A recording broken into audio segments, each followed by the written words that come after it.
Welcome to the Art of Growth and our panel season on Enneagram stances and attachment styles. This is the Type 7 panel. Before we get started, if you'd like to process the Enneagram and your growth journey with others on the path, consider joining the Art of Growth community. This is the best place to meet up with other Art of Growth listeners as we support each other in our becoming. You can join today at www.theartofgrowth.org.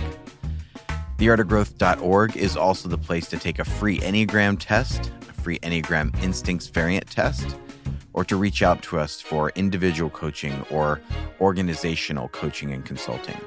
There you can reach out to Joel Hubbard or me, Jim Zartman. In this podcast series, we build on the work we've done in other panel seasons on Enneagram type and instincts. All right, here we go.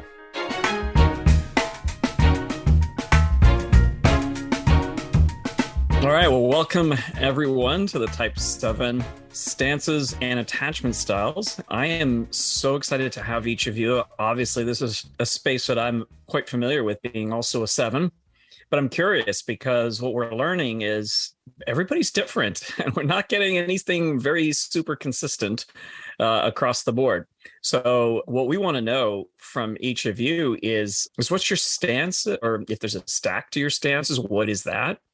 Also, what's your attachment style? And then what we want to do is make sure we understand, just to clarify for everybody who's listening, is once again, attachment styles and stances. And the reason why we're pairing them up together is both of them are addressing a fundamental question, which is how do we get our needs met in the context of relationship?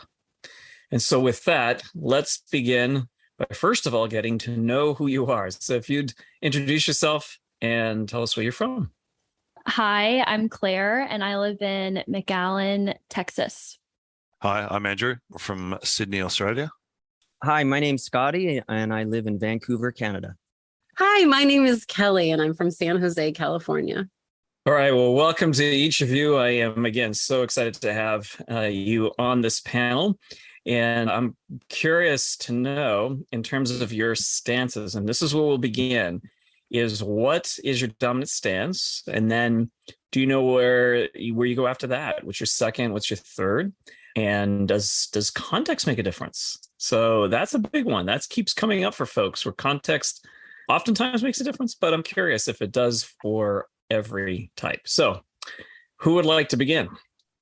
Sure. So I would say with me, like going against is how I describe the stance. And the description that I wrote out is bold and assertive to achieve what I desire, high energy, optimism, positivity, enthusiasm, goal-oriented, focused. This is like my MO in relationships, at first, at least. I come in and it's like I've always described it as like I do my jazz pizzazz.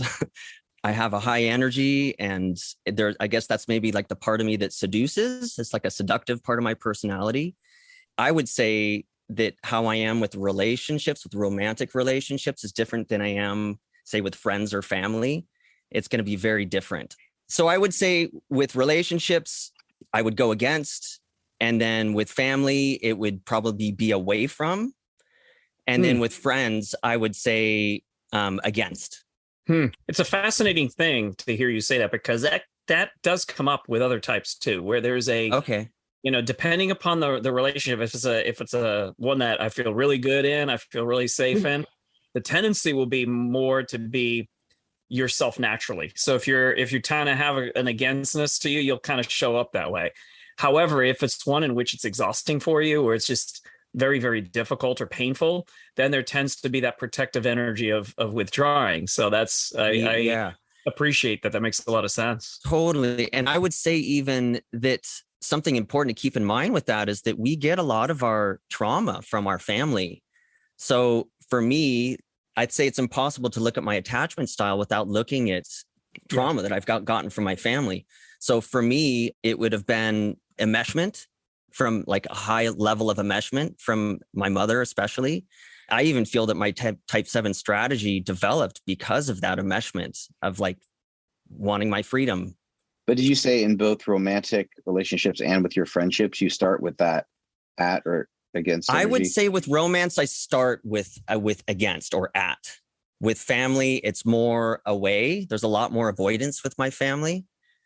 And with friends, it can be either way. I think that it's complicated with friends in today's world with social media, with cell phones. Like I tend to get super overwhelmed when there's like too many people contacting me, and it tends to be like I'm so bent on having my freedom and being able to roam at life on my own pace that when I get overwhelmed, I become avoidant and I'll ghost.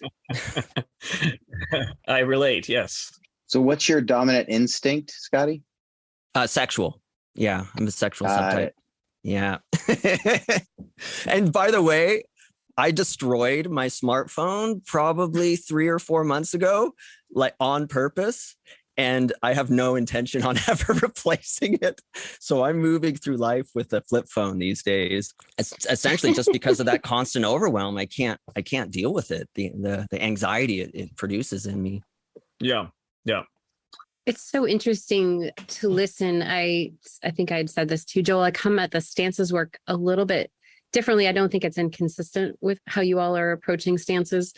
Number one, that there's been some terminology around the stance that sevens are in, the at that you're using, but also the term aggressive has been used. And I, as a good seven will do, reframe that language to stands independently. And I, for some reason, like that terminology because it's still directional. And for me, in the sense that the directional is out and forward, and it's definitely about my agenda and my ideas, my thing. It's a lot of my in it initially, at least as I began exploring it and sort of pushing that on folks and pushing it forward.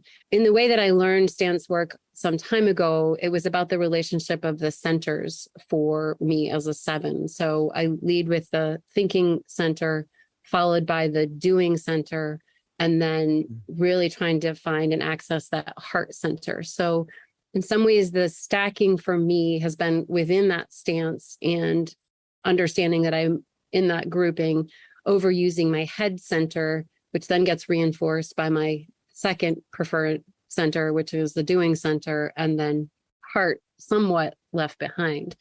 I think you can make a reach to that in terms of the other work that you want to do here around attachment styles. But I offer that because I haven't really thought about or thought through how the three stances might stack with one another, but think about them in relationship to my relationship and growth around the centers. So, and doing work, particularly around the heart center, right? I sort of try to bring those three things into balance because I've been overworking my head center. And so when I can bring all three of those online after some work, I could then imagine, and I can think of situations where I might land more in what folks have called the dependent stance that often leads with the heart as the primary center, and think about how now I actually might step back in relationship to folks who are far closer to me, or step back perhaps in work relationships, in that I've grown and developed the heart center. So I apologize if that's confusing relative to the work that you're putting forward, but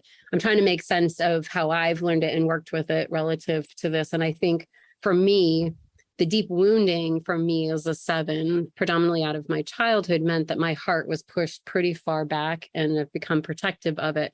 So there are moments when I can super withdraw, whether I'm physically withdrawing inside, I can feel that backward movement, particularly if there's been the sting of some kind of sensitivity that really hurts. And I might experience it as a withdrawing stance.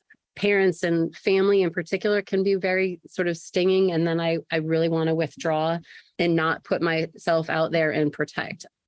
So the heart makes a lot of sense as being the part that we sevens avoid. And then it is very sensitive. So when it is wounded, we pull back even further. And so there's a quick reaction to being wounded. And we've learned that the withdrawn stance tends to be activated by other types as a protective measure. It's the thing that protects you from being wounded again. So I think that's fascinating with the stances. They seem to be both a strategy for connection, but also strategy for self-protection.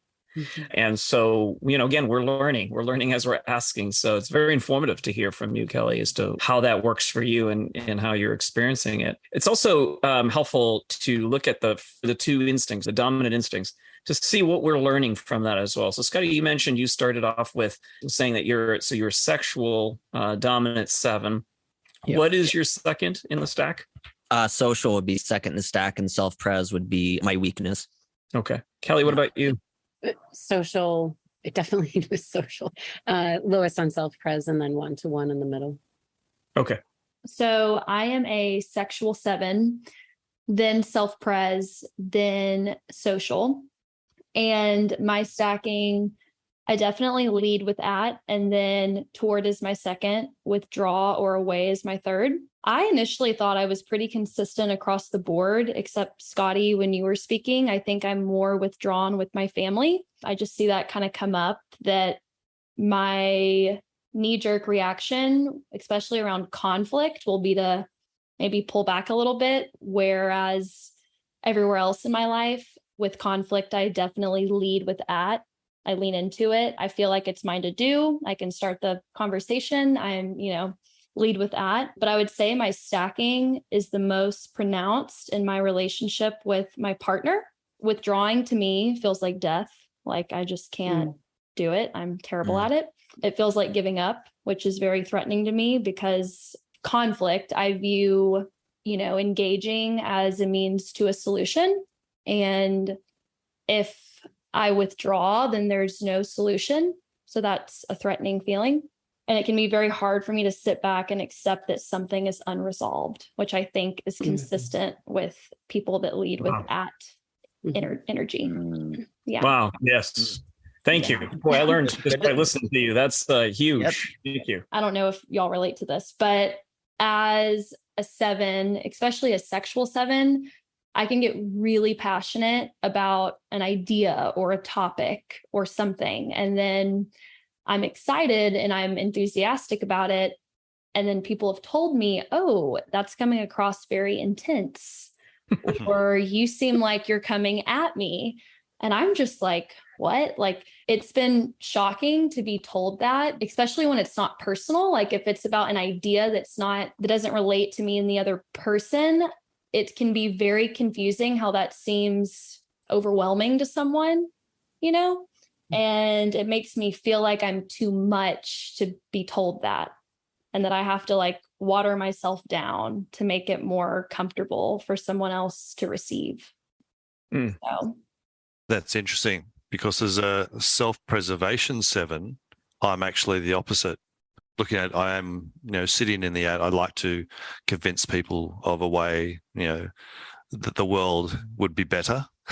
Yeah. But if I'm in conflict, I will withdraw, because I want to withdraw to gain some sort of coherent structure around the argument, so I can then come back later and, put it forward. But that obviously doesn't always happen.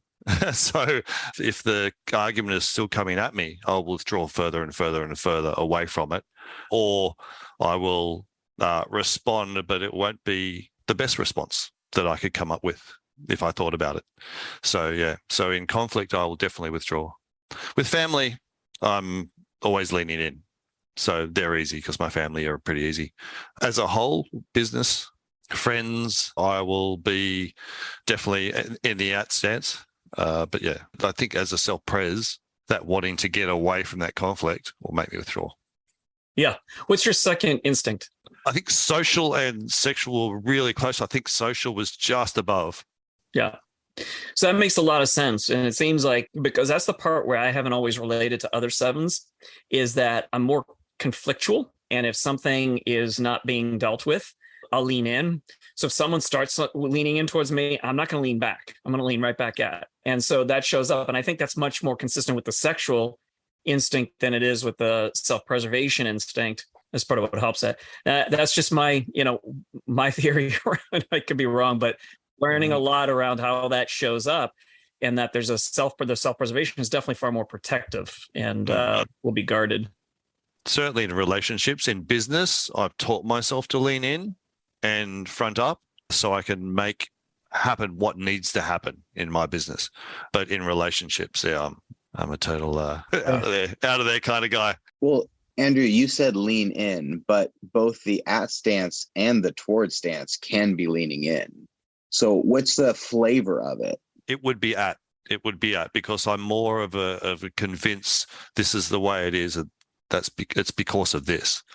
So yeah, no, you're right. It is the at stance. Yeah, thanks for clarifying that. And again, I just want to make this point because I can feel in my own self, so this may not be what you're feeling, but whenever I use that, like, yeah, I'm in the at stance, I feel like I have to give a qualifier because I don't feel that intensity of like, I'm against everybody. And I'm just like, but it's more of, I don't want to be swallowed up in other people's agendas. I don't want to be taken in by someone else's plan. I want that autonomy.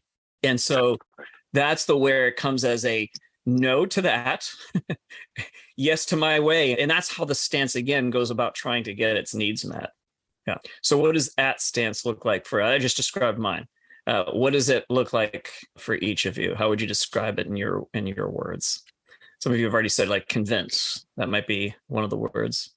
I think, especially for 7, there can be a strategic level of charm with at. I just feel like whenever you said convince or persuade, or you're getting someone on your agenda, or, to go with your plan, I think charm goes into that too. Totally. Yeah. Almost like an aggressive charming. Don't give away our secrets. Yes. Well, I would have expected to hear from the sexual 7s, but I'm surprised that all of you are in agreement that charm is a real component of that. Oh yeah. It's Well, and huge. as a social 7, I really get fired up in that particular stance on behalf of other people. And because I work in the workplace and human resources in particular, I have been absolutely charming and deeply persistent, and at times kind of challenging the status quo, because the thing that's the agenda is not only mine, but it also aligns with a group that I feel some conviction to do the right thing for the group, in this case, employees. So that's interesting to think about how that shows up for me as a social 7. Well, it's interesting. Now that we're talking about it, I'm having some different thoughts about the moving towards, even in regards to my family, because I think previously I said that I would move away from, but I'm starting to think like my mother was a type 2, a sexual 2, and my father is a type 9, and there was like no conflict in my family environment when I was a kid. And so it's like conflict is actually something that I've had to learn how to lean into over time.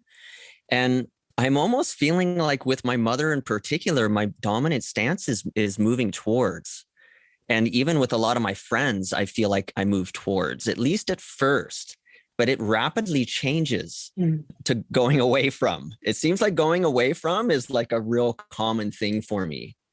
I want to make sure you understand when we say you're starting, it's not the best terminology, because it doesn't mean that this is where it doesn't always mean you start with this.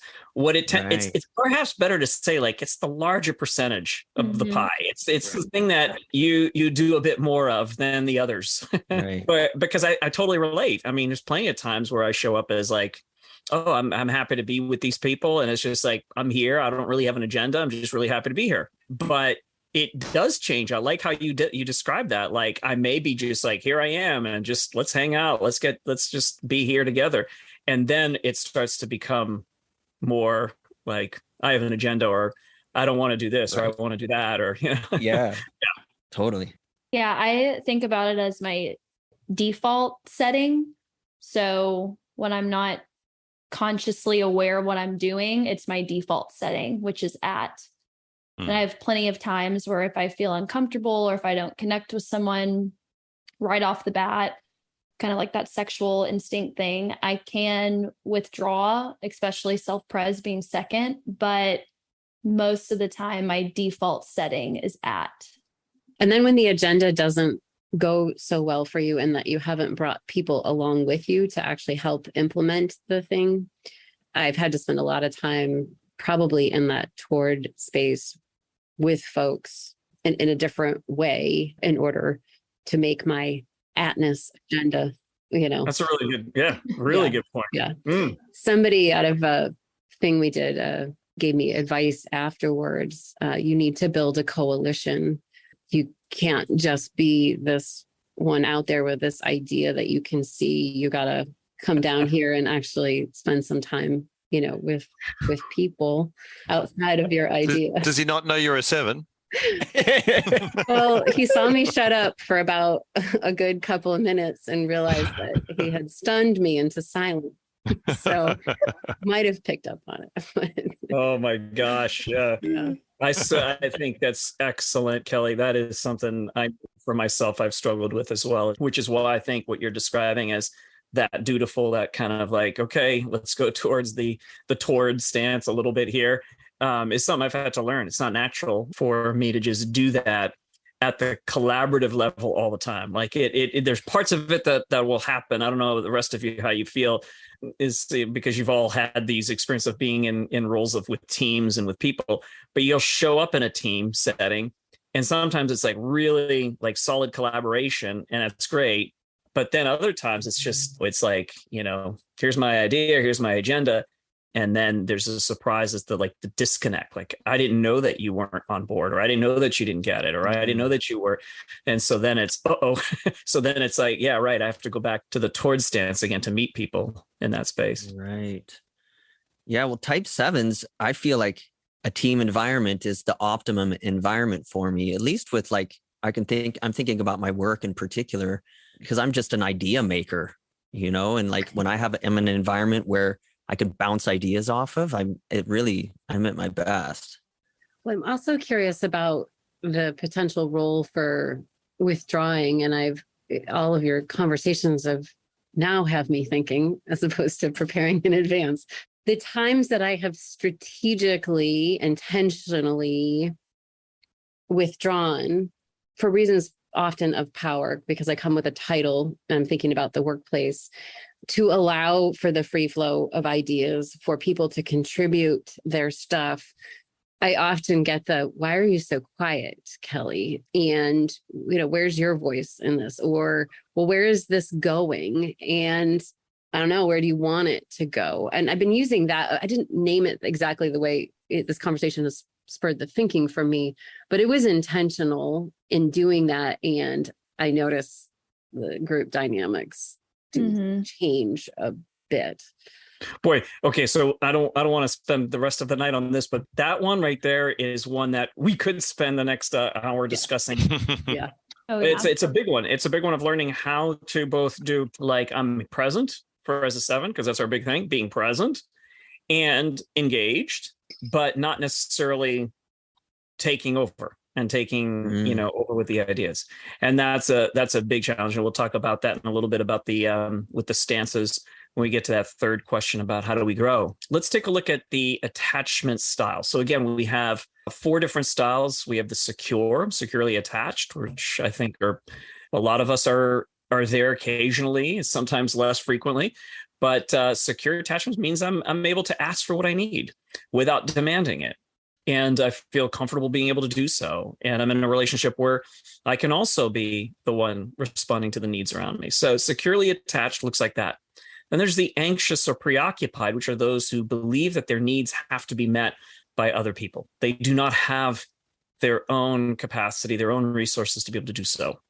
And then the third is the avoidant style, the dismissive style, which are those people who do not want to trust anybody to meet their needs. They're going to meet their needs their way.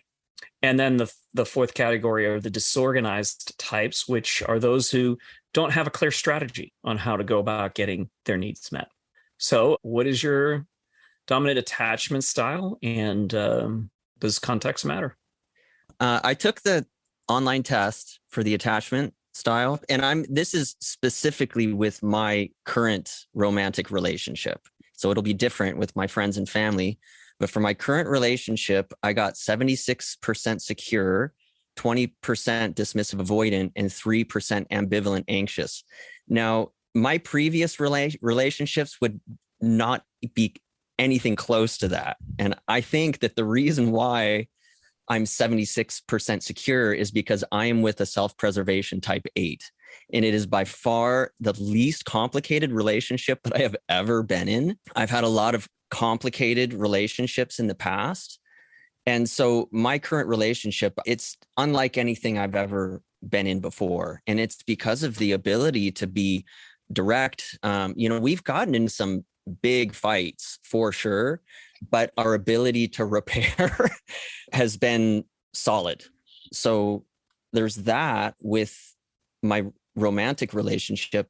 In the past, I've had really complicated relationships, and it would have been very different. So I've had relationships that I would have been more dismissive, avoidant, and relationships that would have been more anxious. Yeah, Scotty, I relate to you in that way. I think my attachment style predominantly is secure, but I lean towards anxious tendencies in my current relationship, which for me is extremely different than my past relationships. I used to be very avoidant. I kind of had a pattern of being with people that I knew deep down in my gut that it wasn't going to work out. I knew that I had an exit plan, and I knew that in the end, I wouldn't be with this person.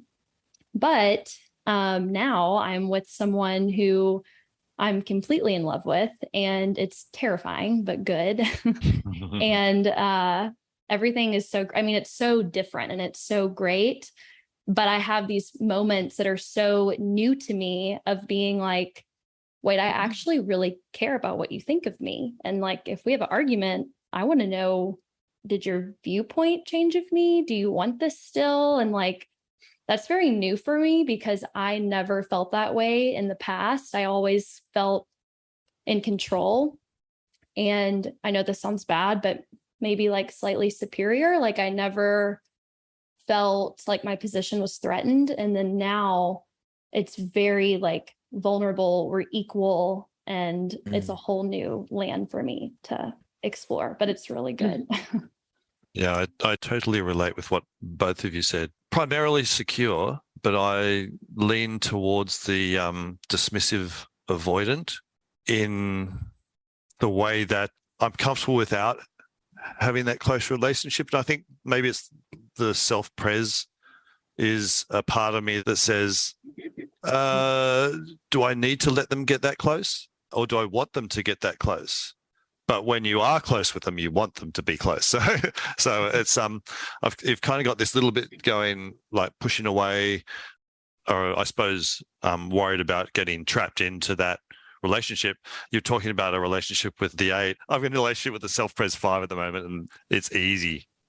Both head types. We're just looking for the information. There's no argument. What's the information? And then we're good. But yeah, but basically, I'm pretty secure in past relationships or the last marriage and this one. But yeah, there is that hint of the avoidance, which I think may come from the self-pres in the little birdie sitting on my shoulder going, what happens if it doesn't work?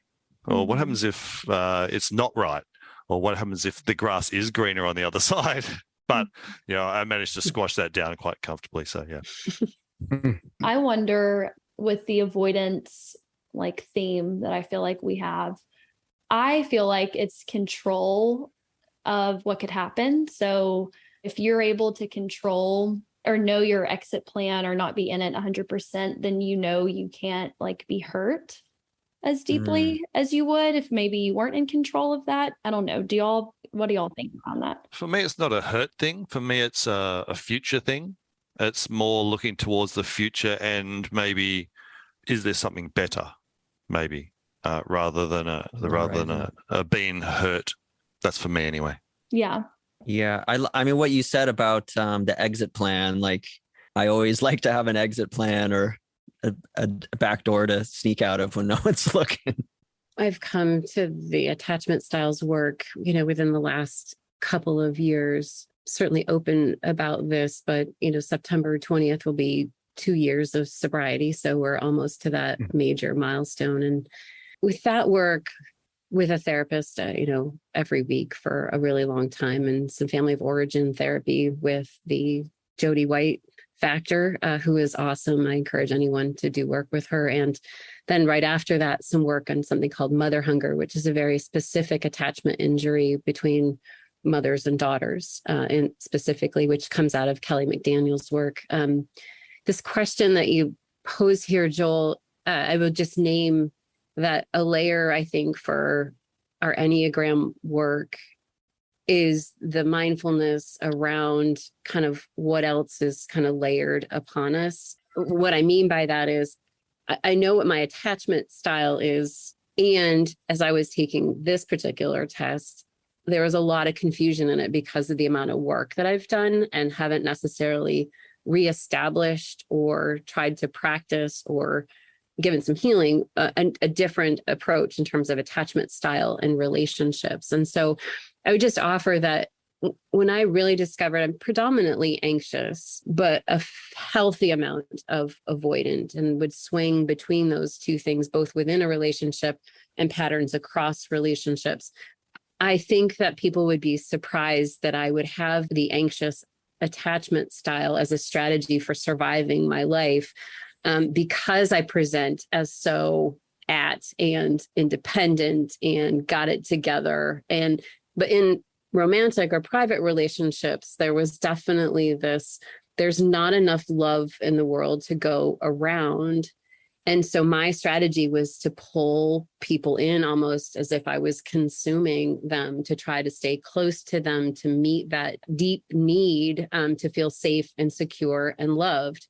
And so I would just offer that then, in a different relationship, I was clearly like this swinging thing between avoidant, depending on who I was with, who were predominantly avoidant folks. So you end up in this dance between you go at somebody and they go away, and then you go back and they come at you. And so it's a complex territory. And I think the awareness of it, which is why I love what you're doing in terms of bringing it in and with and around the Enneagram and also the stances work.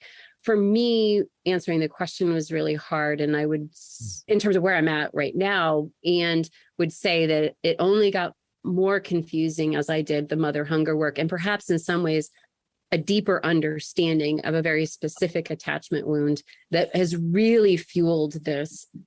There is not enough love, so I am going to grab a hold of this person. I'm going to let go of other things in my life and make them the central point of my life as a way to try to get it. And when they would run, it was painful. And that has happened over and over again. So trying to create a different response has been a lot of my work. I'm not sure how helpful that is, but how we show up in this space, I think context probably matters quite a bit. Thank you. And I appreciate your vulnerability here. And I do appreciate the nuancing to it, because this is not something that we can just have one absolute answer, and that tonight we're going to answer how all sevens respond in situations and relationships. Certainly not even, it's hard to know yourself and how you respond in different situations. And listening to Scotty talk, and myself being in the dating world, which is just abysmal. Like, it is just not like the thing I really find fun at the moment as a seven. I think that we should take some of these, Scotty, you made me think that we should apply some of these things to the dating app world and actually do the matching based on some of that, because almost, these dating apps are driving me insane. I've shut them down. Enneagram plus attachment style would be really helpful. I can almost spot them now, them being the ones I probably am not going to be in a healthy relationship with. So I do think there's some real practical applications to this. Oh, there Absolutely. are. I mean, I found myself for years, I would tell myself, like, maybe I'm not actually meant to be in a long-term relationship. Maybe I'm actually meant to just date and then be really open about the fact that I want something that's not long-term, because so many of them have been so complicated. And now I realize that, I mean, there's a number of factors, like it depends on a person's level of self-awareness. Once you get involved in, self-discovery and personal development, then you need to find someone else that is into the same. Like, I think the chances of having a healthy relationship, if you're really focused on personal development, if the other person doesn't have a similar level of dedication to it, then it's kind of this ship's going to sink eventually. And I think, at least that's my own. It's sank a few times already. Yeah, that's my own. It's my own take. Well, let's take us to the final question and just go around and talk about, what are you learning? How are you growing? And as you think about that question, the stances that we've talked about are, again, against, toward, and away. And what Jim and I have talked about is that when we're not aware, when we're not in the space of consciousness, we are reacting based on the impulses of our type and the impulses of our stances. When we gain more self-mastery, what happens is we begin to be able to choose with discernment what stance should be used in what way, at what time, with whoever I'm with. So we're talking about that as the with stance, the fourth stance. And to be with is that I'm capable of being with, but I don't need to be anxiously preoccupied, using attachment styles. I don't need to be against, I don't need to be toward, I don't need to be away. I can choose the stance that is appropriate for the context. So let's talk about that question of, how are you growing? What are you learning? So what am I learning? I'm learning how to set boundaries. It's huge for me. And I think one thing with me is, like, I have the Enneagram, I have attachment theory, and there's a variety of other systems and maps that I work with to really help me to see where I am in life. I also fit into the highly sensitive person category, the HSP category.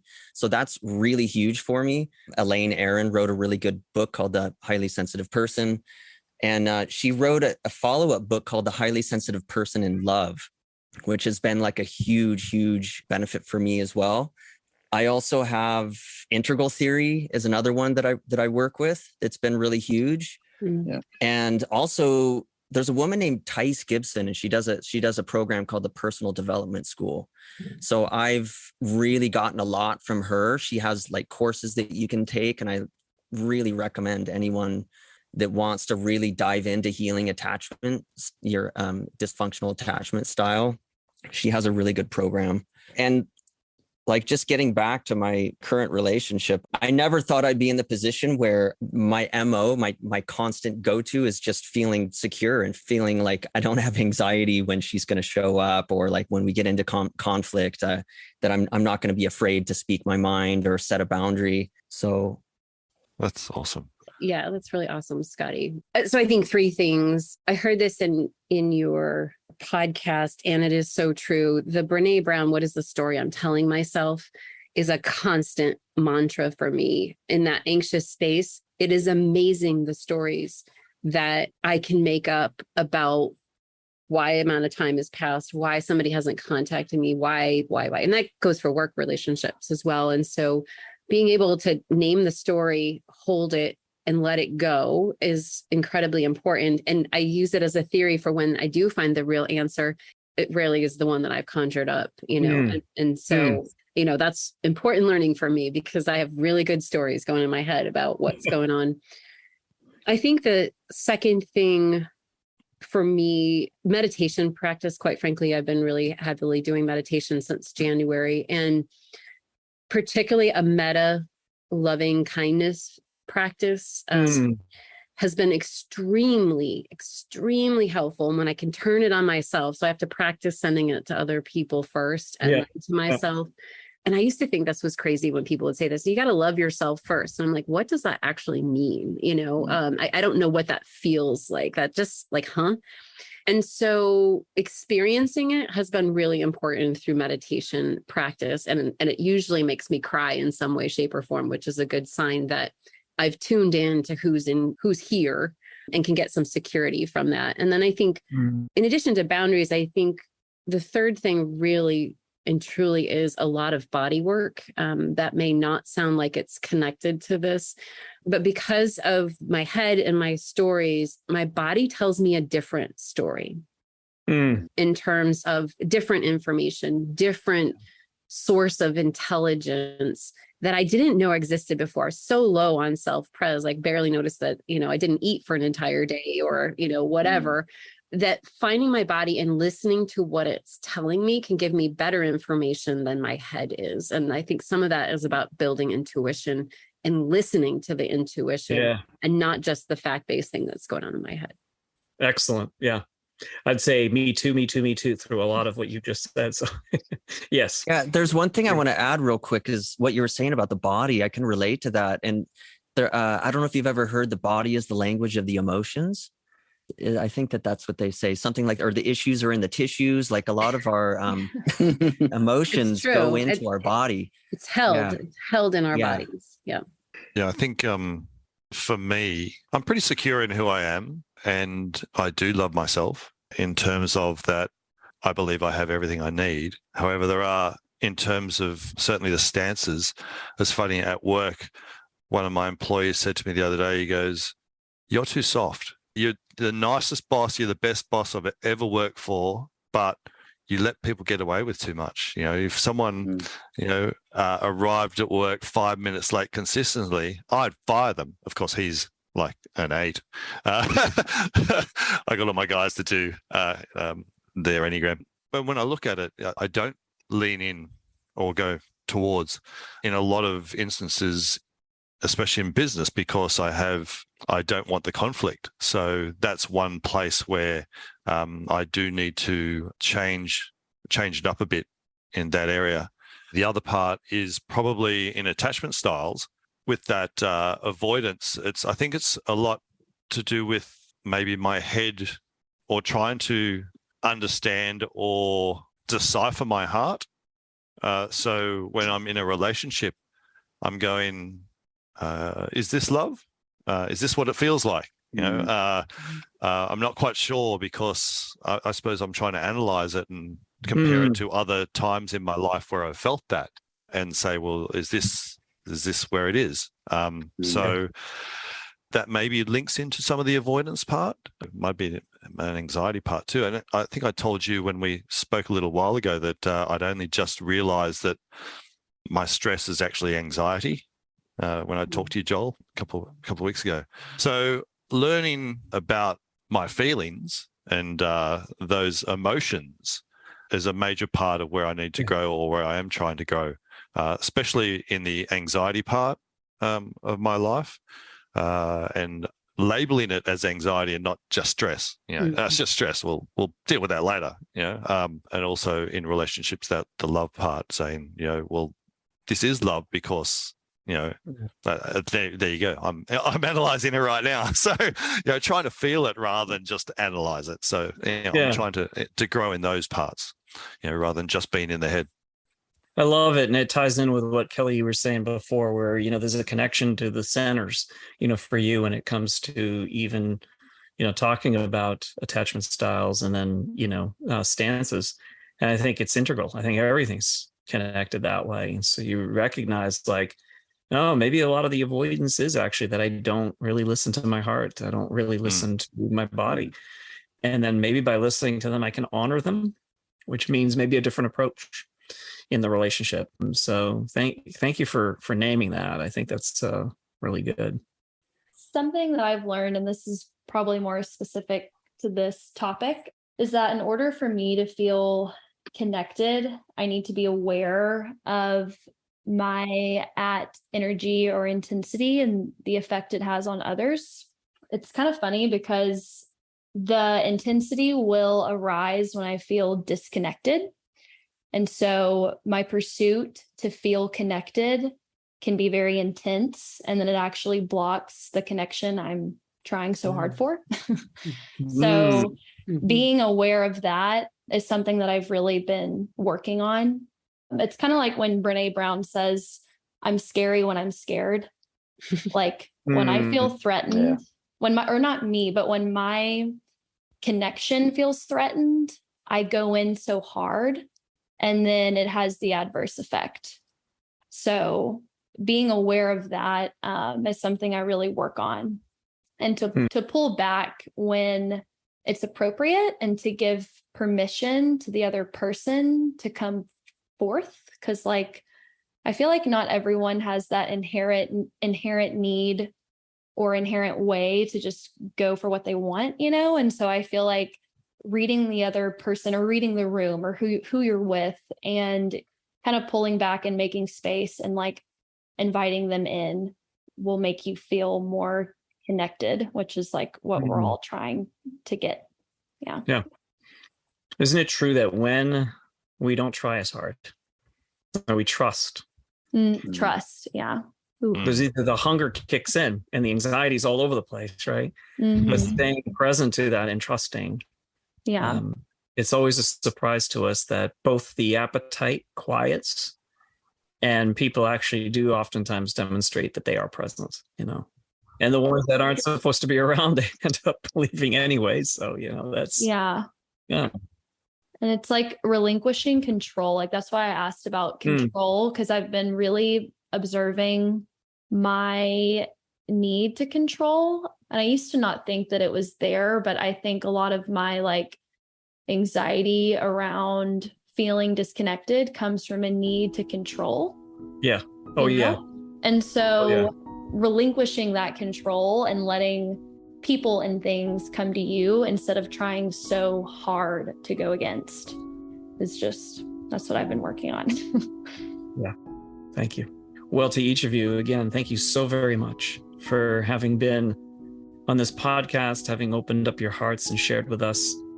This is a very complex and difficult subject to cover, but it's one that we felt needed to be started, at least, that we start that conversation. In no way do we feel like we've answered anything. In fact, if anything, I think what we've done is asked the better questions that hopefully will open us up to a journey towards healing, a journey towards engaging in the stances in a way that comes from a response rather than a reaction, through the attachment styles that comes from a place of awareness that we can move towards the secure attachment, that we can trust ourselves, that we can trust that love will come our way. So I just wanted to say a big thank you to each of you for having been part of this incredible conversation. Thanks for listening to this episode. You can follow us on social media or sign up for our newsletter at theartofgrowth.org. You can also go there to sign up for the community or to reach out to us for coaching. But hey, since you're here, why not stick around for another episode? Grace and growth, my friends.